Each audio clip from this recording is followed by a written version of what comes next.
Graveyard Keeper.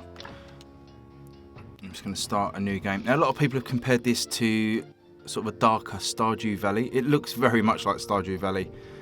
When we get into it, you'll see how close it is to that. But it's a very different sort of gameplay. Whilst there is farming elements and fishing and that kind of stuff in it, it's also got a more of a narrative that runs through it.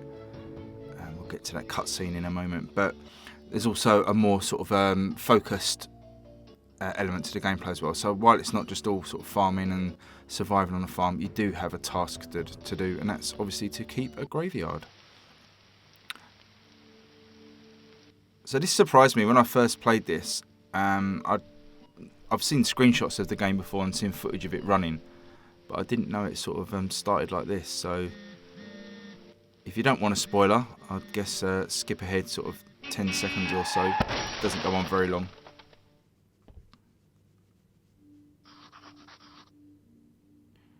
And here we are, I guess, from my initial playthrough, we're in the pearly gates of some sort of afterlife. So the guy in black there looking very much like the Undertaker from the WWE as it's now called.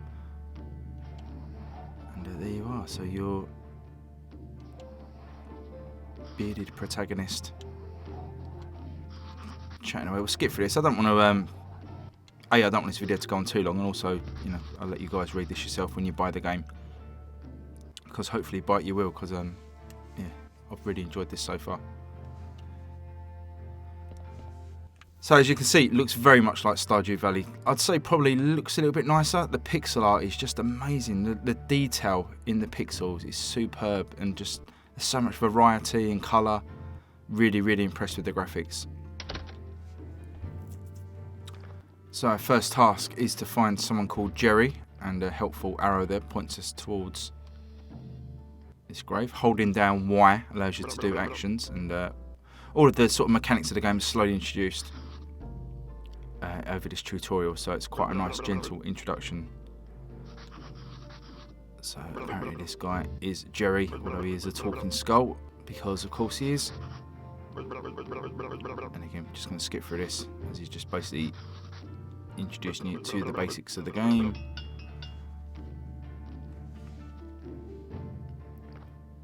Now also, quite surprisingly, this game, as I said, is out next week. I think it's on the 27th, I think. But rather surprisingly as well, it was announced this week that it's also hitting iOS as well next week. So it's going to be on iPad and iPhone at the same time as it's out on the Switch. And PlayStation 4, I believe, which it hasn't been on before. It's only been on Xbox and PC. So we're guided towards this talking donkey. Because again, of course we are. And this donkey is bringing us a corpse. Now, as the game goes on, you'll figure out, or you'll get told, or just the natural course of the game, is that on one day of the week, this donkey will bring you a fresh corpse for you to work on. And this is just sort of introducing you to that mechanic. Quite humorous writing, a little bit of adult humour. Nothing too bad, but I quite enjoyed. I played about an hour of this. Just decided to start again for you guys. I may even do a longer sort of playthrough series, see how much time I've got.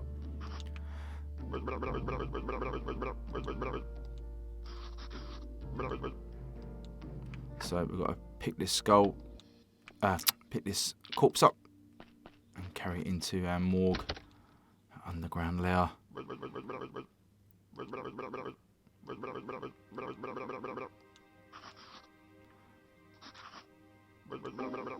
So this is where we perform our autopsies, and this is where you, when you receive bodies in the future, they come with different qualities, sort of different quality of body, and you can do different stuff in the autopsy to fix them up and to sort of improve the quality of the body before you bury it in the garden or graveyard. Technically my garden. Please don't go digging in my garden for the bodies, they're not there. Yeah, so the different quality of bodies that you bury will score your graveyard or give it a rating. So you want to get the best body you can. If you can't get a decent body, then you can just chuck it in a river. So here's an autopsy. You've got different things here that we haven't got access to yet. Different treatments you can give the body. At the minute, all we can do is take a chunk of flesh out of it. for some reason.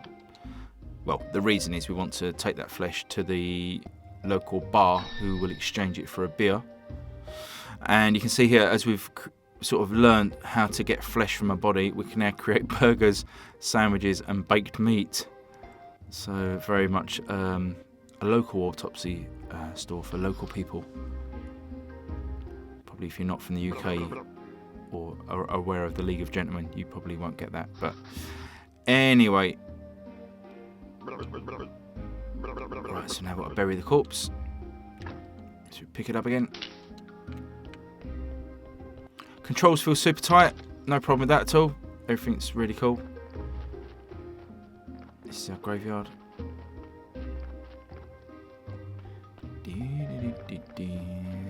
Over here. Oh, just chucked him on the floor. That's fine. Right, let's bury this body. So I told you here that you can get a layout for a grave at the blueprint desk. And then we bury the body and then you can decorate it. So over here is your blueprint build desk. You can see at the moment we've only got access to a grave site or a flower bed. So we'll pick the grave site and then you can choose which plot you want to put it in. Stick it over here. And we'll leave him there for a bit. So if you come over here, hold down Y again. You can see he's digging 6 feet under. And you see immediately there, we've got a -2 score added to our graveyard. That's because it's just a hole. Now you can pre-dig all the holes. You'll get a -2 score for each of them. But obviously as you fill them in, that score will improve. Now it seems this body is actually decaying. It's gone down from 99 to 92, so it's probably rotting. So I guess as well, the quicker you bury the body, the more quality it will have. So we stuck him in the hole, holding down Y again, filling in the hole. Nicely done, says Jerry the Skull. And then we get a burial certificate for burying the body. And again, we can exchange these at the bar for money.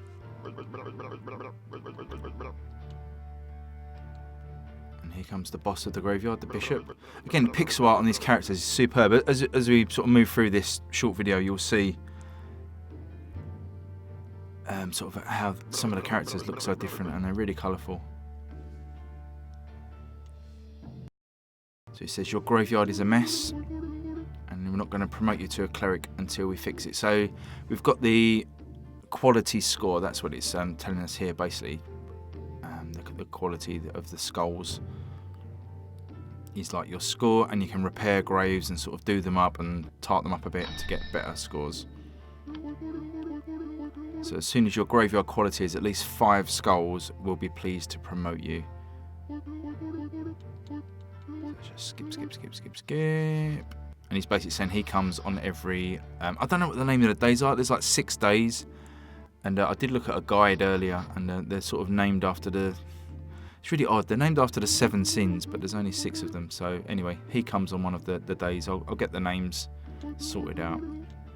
But yeah, basically different characters show up on just one day of the week. So here, a lot of time when you interact with people in the town, you get multiple choices of questions you can ask them or activities you can do, side quests.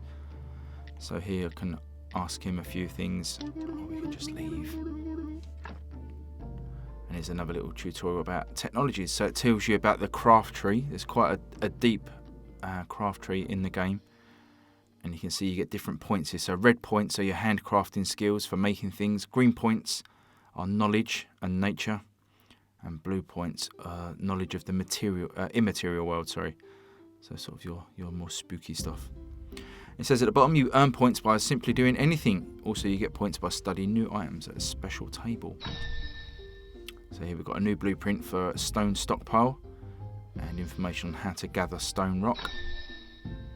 Information or blueprint for a timber stockpile and information on how to gather wood in the game. And here is the tech tree. So you see it's quite detailed, quite involved. Lots and lots and lots to unlock. So flicking through the different categories there with ZR and ZL across the top. So if we go back to the start, we've got anatomy and alchemy, theology, book writing, farming and nature, smithing, building, and cookery. And again, all these things you can learn and unlock. So, you know, Stardew Valley is a huge game. I would say this is comparable in terms of hours and, I mean, value for money. I can't remember exactly how much this is. I think it's $11.79, I think, in the UK. I'm going to have a quick look. Bear with me. Tap, tap, tap.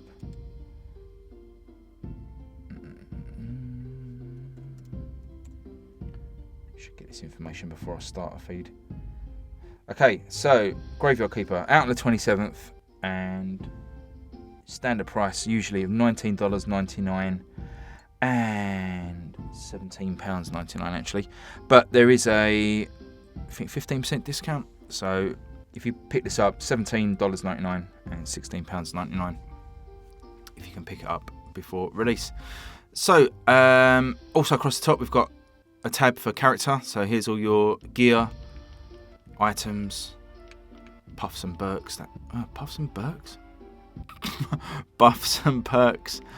There's your tech tree, and then this is a really nice feature, known NPCs. So as you meet new characters, you get a really nice little sort of card for them here. It tells you all about them, and also if you've got any current quests with them, which is really cool. I like that a lot. And then your map, sort of a fog on there at the moment, which will slowly clear. So anyway, let's crack on. We've spent more than enough time here, so we need to go into here and we can get our tools. So we've got a wood repair kit, one of those, stone repair kit, and we'll take our tools as well. Awesome. Okay, so the arrow is pointing us towards the town. Now you see we've got a few more items up. This is quite a walk, by the way, so I'll just have a quick chat while I'm trudging across town. Is actually one of the sort of niggles in the game, is the amount of time it takes you to get anywhere, but you do open up fast travel a little bit later. So the UI has opened up a little bit. Top left-hand corner, we've got the clock, sort of a day-night cycle. I believe it's 9 minutes. The day-night, you'll see like the night slowly creeping over the church there. And around the outside, they've got those 6 symbols. They are the different days. And again, as I say, they're named after the 6 of the 7 deadly sins for some reason. They do tend to make sense with the characters that turn up.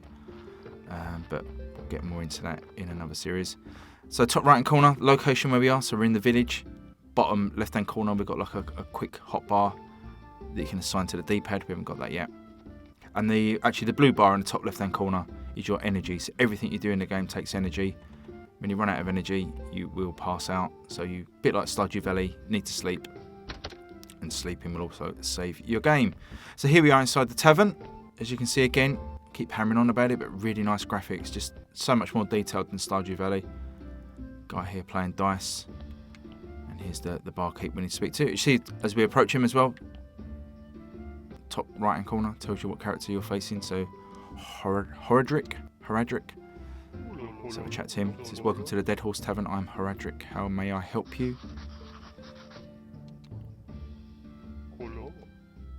Nice little sort of got little reactions on the faces, little resting animations as well. So sort of, you know, raising their eyes and turning their head and stuff. Just all adds to the character, which, you know, Stardew Valley is a little bit more basic, although it's still a nice looking game.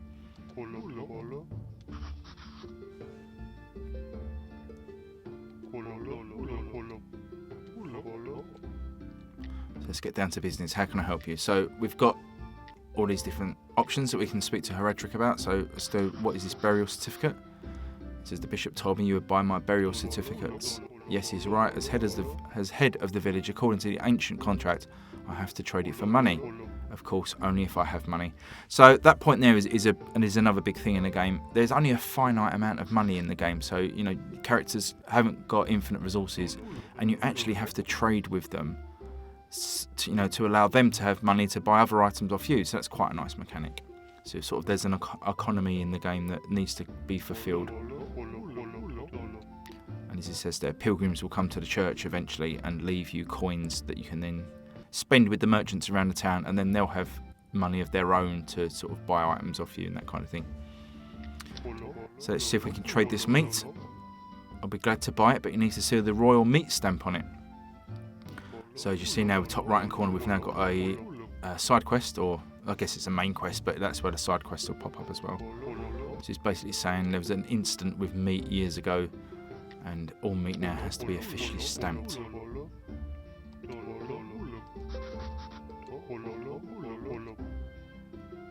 So it says to get the royal stamp we can send a form through our mailbox.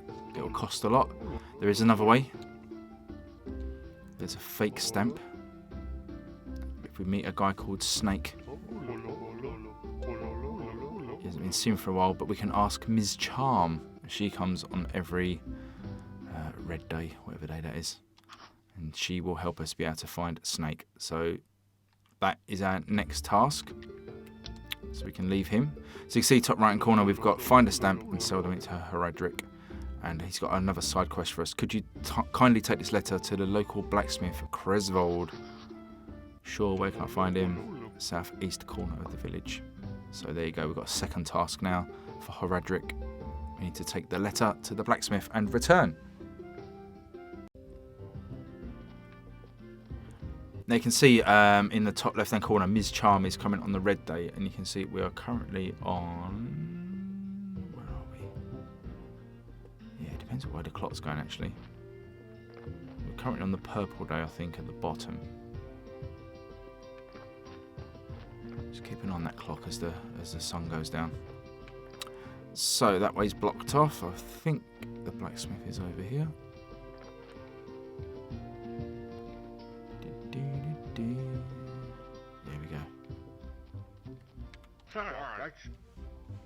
Friendly greeting. Hey, what are you staring at? Nice.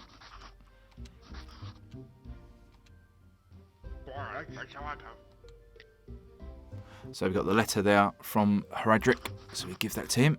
And we get 10 sort of, what we call them, happiness points or influence points.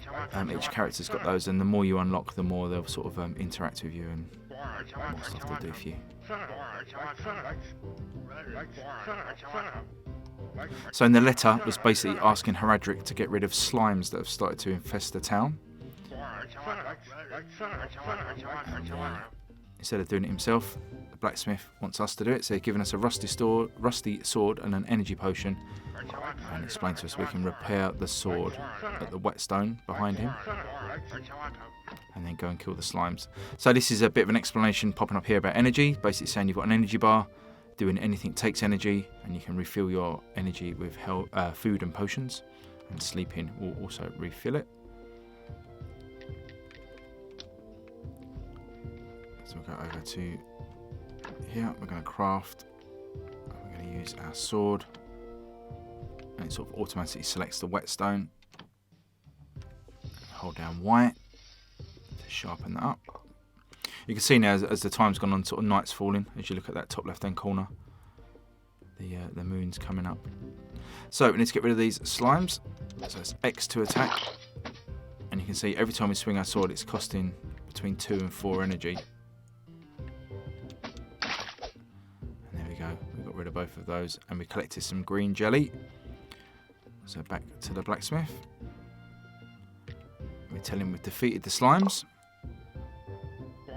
which he's super chuffed with. Giving us a whetstone, and we can use that to fix any tool in the future. And we've also unlocked the ability to, or we've learned how to create green jelly and red jelly. So we can ask him where to find metal, or so we can craft our own stuff. Oh, skip through that a bit quickly, sorry. But basically he's given us a blueprint and told us where the ore mines are. So that's it now. We can head back to the bar. What I'll probably do is just see this day out. I've been hopefully giving you a little flavour of this. As I said, I'd like to do a little bit more of a longer playthrough. Definitely going to be reviewing this game. Just want to put in the hours, obviously. I've only played, like I say, an hour or so far. And it obviously wouldn't be fair to review it on that. It's a massive game. So I'm going to be sticking in the hours over the weekend and hopefully get a review to you before launch. Well, certainly will be before launch, but I'm not sure what day next week the review will be up, but it's certainly coming next week. So, Heredrick, happy that we went to Cresvold, giving us a beer on the house. And we've completed the task, and we get some sort of 10 happiness points with Heredrick. But we still haven't found that stamp yet because we need to wait for the next day. So you see there, top left-hand corner, now the next day has begun. We're sort of at midnight now. So the day has flicked over to the female day, the red day, sort of the symbol for females on it at the bottom. So now that means that Ms. Charm is going to appear at the bar, and we have to kind of wait for her to turn up. You normally catch her walking around. I'm not sure what time she's going to arrive, but you will see her turn up. Bishop, is he going for? I thought he's going for a cheeky beer. Let's have a look, see if she's magically appeared. No, not magically appeared. Let's have a chat with Ms. Chain.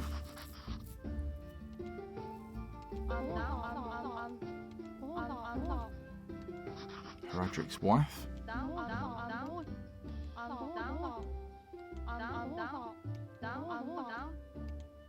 So she has recipes to buy in the future, so that's worth bearing in mind.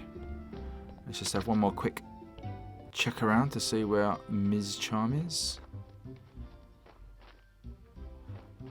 Last time I played this, I caught her sort of wandering around outside before she went into the bar. Maybe she's asleep.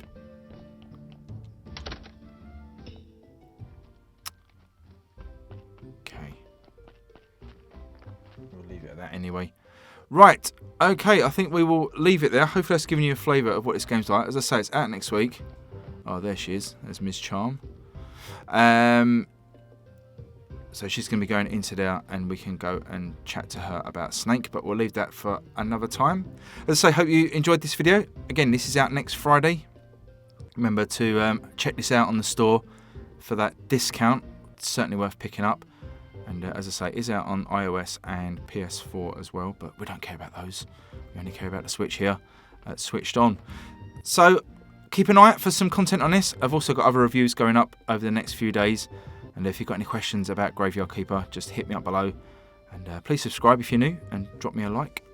But until then, I will see you on the next video. Cheers, everybody, and catch you next time. Bye-bye.